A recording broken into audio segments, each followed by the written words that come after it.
Première épître à Timothée, chapitre 3, et je lis le verset 2 à 4. Il faut donc que l'évêque soit irréprochable, mari d'une seule femme, sobre, modéré, réglé dans sa conduite, hospitalier, propre à l'enseignement. Il faut qu'il ne soit ni adonné au vin, ni violent, mais indulgent, pacifique, désintéressé. Il faut qu'il dirige bien sa propre maison et qu'il tienne ses enfants dans la soumission et dans une parfaite honnêteté. Alors, Paul rappelle à Timothée aussi, parce qu'il aura aussi à s'occuper d'église plus tard, et il veut lui donner la bonne formation, et voilà, quel type de personnes peuvent servir le Seigneur, voilà, comme évêque, ou ancien, ou prédicateur, ou maintenant pasteur, voilà, ou diacre. Alors, vous allez peut-être me dire, la liste, elle est un peu salée, c'est-à-dire que, waouh, aujourd'hui, en 2022, bon, mari d'une seule femme, j'espère quand même, mais ça dépend des pays, ça dépend des régions, sobre, voilà, modéré, il faudrait étudier chacun de ces attributs, modéré, réglé dans sa conduite, hospitalier, propre à l'enseignement, pas donné au vin, pas violent, indulgent, pacifique, désintéressé, qui dirige bien sa maison, qui tienne ses enfants dans la soumission. Ça fait beaucoup, hein? Vous savez, il y a beaucoup de gens qui veulent des titres. En 50 ans de vie chrétienne, j'en ai rencontré des gens. Ils cherchaient des titres, des places. Ils voulaient la place, voilà. Ils voulaient être calife à la place du calife. Mais, vous savez, personnellement, mes parents étaient dans le ministère.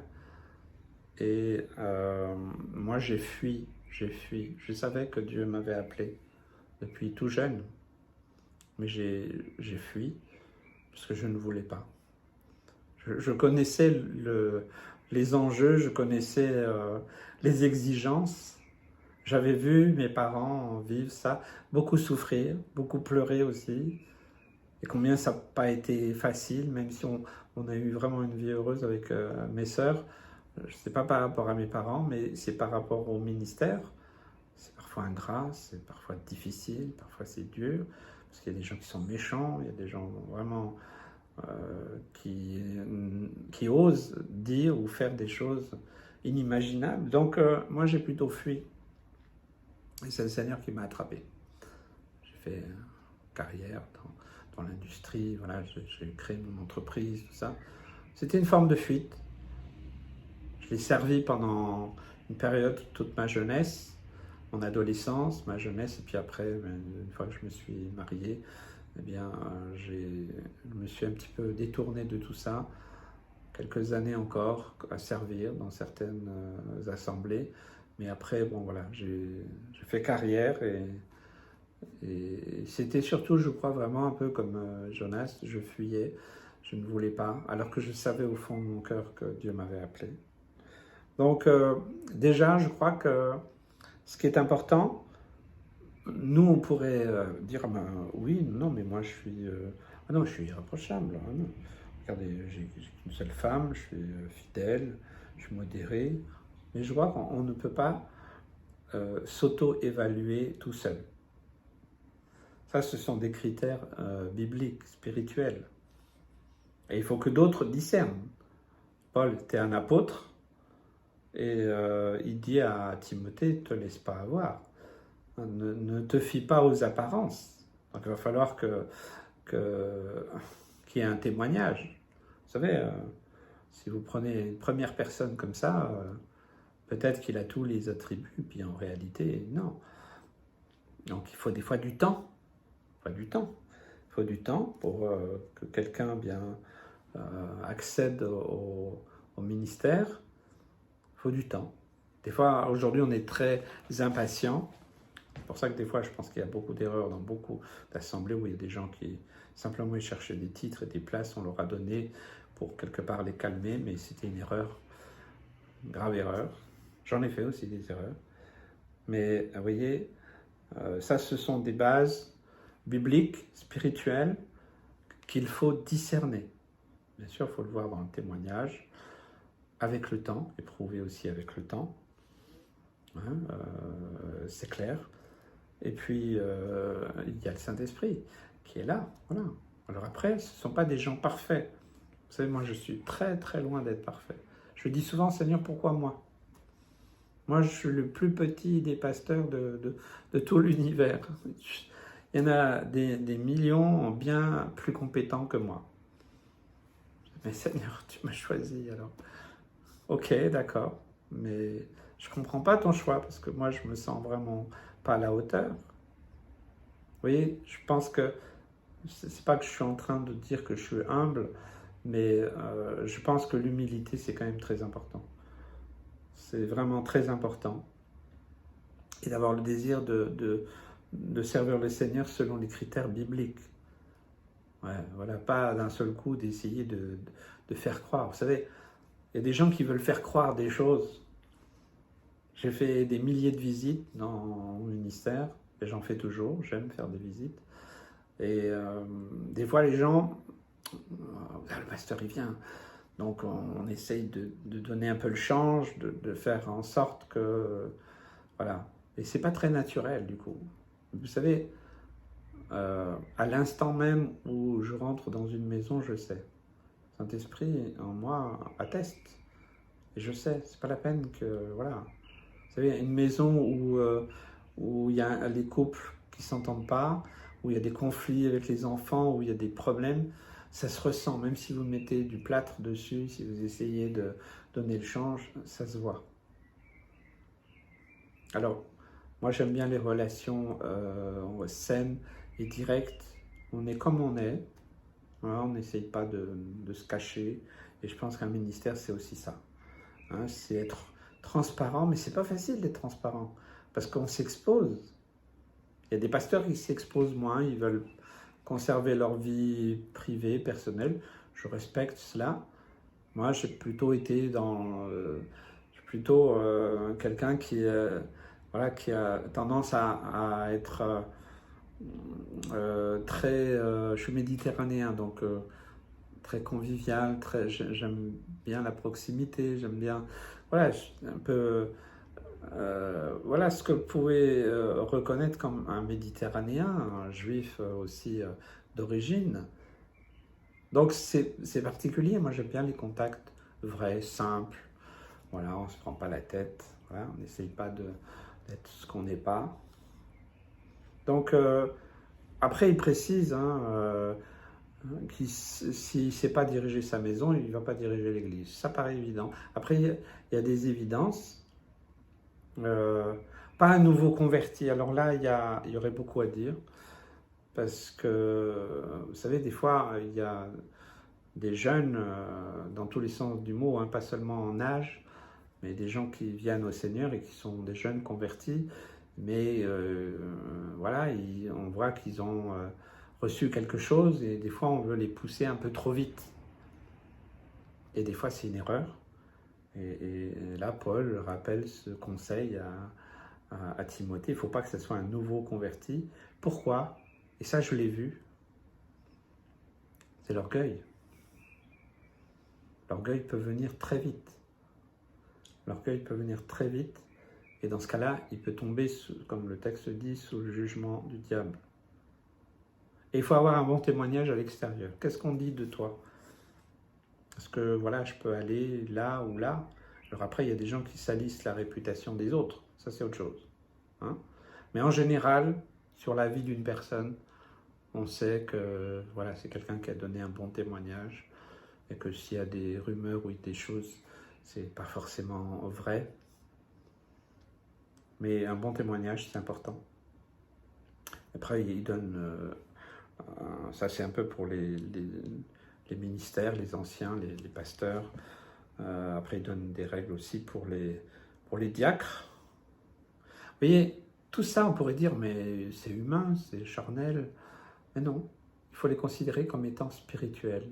Personne ne peut être aussi parfait que cette image-là, mais un cœur humble, simple, vrai, qui aime le Seigneur et qui a un témoignage simplement de quelqu'un qui aime le Seigneur. qui aime les gens, qui a de la compassion. Quelqu'un qui veut être pasteur, mais il n'a aucun amour, aucune compassion. Une fois, je l'ai dit à un jeune stagiaire. J'ai dit, mais qu'est-ce que tu fais là? T'aimes personne.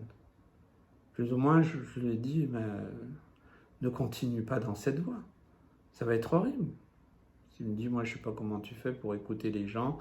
Moi ça me saoule. J'ai pas envie de connaître leurs problèmes ou autres. Je dis, écoute, je pense pas que tu aies un appel missionnaire. Tu n'as en tout cas pas reçu ça.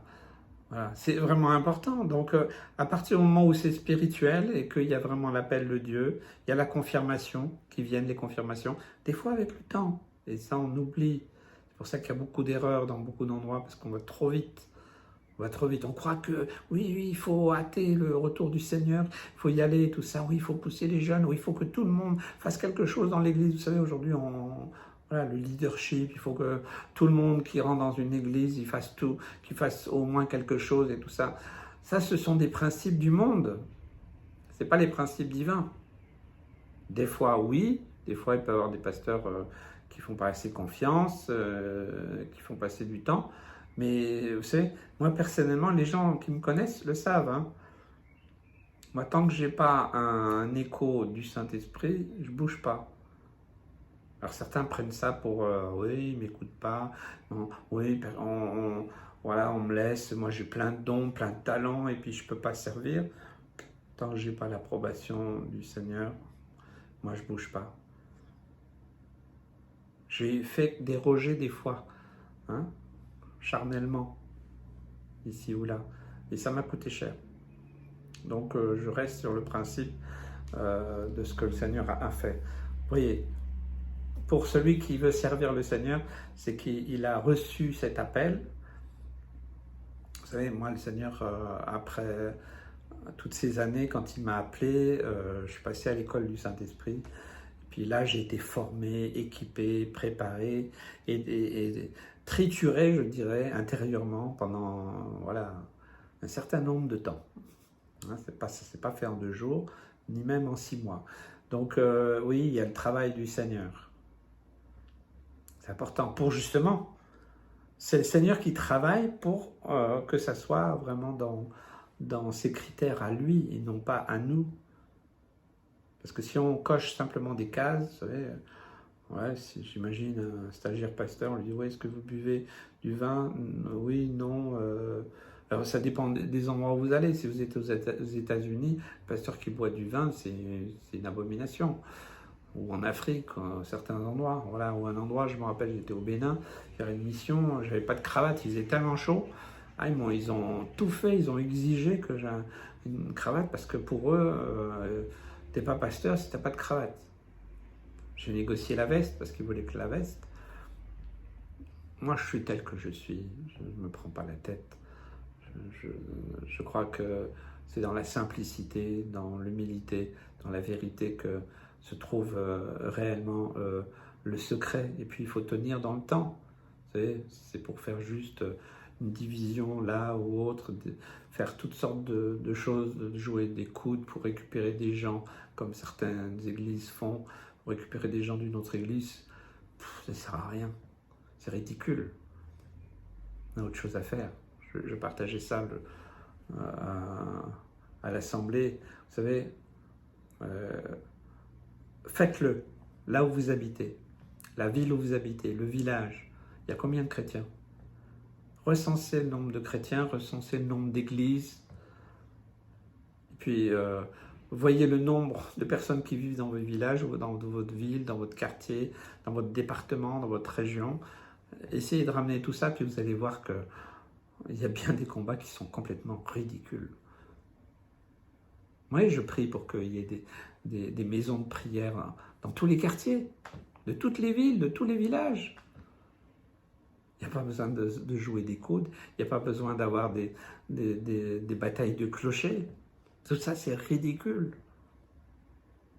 C'est une perte de temps. Nous avons besoin d'hommes et de femmes remplis du Saint-Esprit, qui se conforment aux critères divins, et non pas qui cochent sur des cases. Tiens, moi j'ai ça, j'ai tous les diplômes. Hein, maintenant je peux être pasteur. Et même ceux qui peuvent avoir fait 10, 20 ans d'études bibliques, j'ai rien contre, je ne juge pas. Je dis, mais c'est pas ça les critères. Pour avoir une tête remplie, connaître même l'hébreu, le grec, le latin, le mandarin, tout ce que vous voulez, et avoir fait des études théologiques extrêmement poussées, c'est bien. Moi, j'aime bien écouter des théologiens qui ont voilà, une instruction, mais si vous voulez servir comme serviteur, comme pasteur, mes parents disaient, tu veux servir, il faut que tu acceptes d'être le paillasson, hein, parce que c'est ça, servir. La première chose avant de rentrer chez quelqu'un, c'est que tu t'essuies les pieds sur le paillasson. Eh bien, c'est un peu ça aussi le ministère des fois. Bon, c'est peut-être un peu péjoratif, je veux pas. Moi, j'ai beaucoup de joie à servir. Mais simplement, je veux dire, il faut sortir des illusions. On a besoin, oui, d'hommes et de femmes, de couples, de familles solides, qui acceptent de rentrer dans les critères de Dieu. Mais peut-être il faudra un changement, une transformation, des délivrances. On va passer par un chemin. Laissez Dieu faire. Lui, il sait. Vous avez le désir de servir, c'est bien. Eh bien, mettez cela sur l'autel et dire, Seigneur, ok, forge-moi, prépare-moi, équipe-moi, redresse tout ce qui est tordu en moi. Alors il va le faire. Et alors, vous le servirez selon ses critères et non les vôtres. Dieu vous bénisse.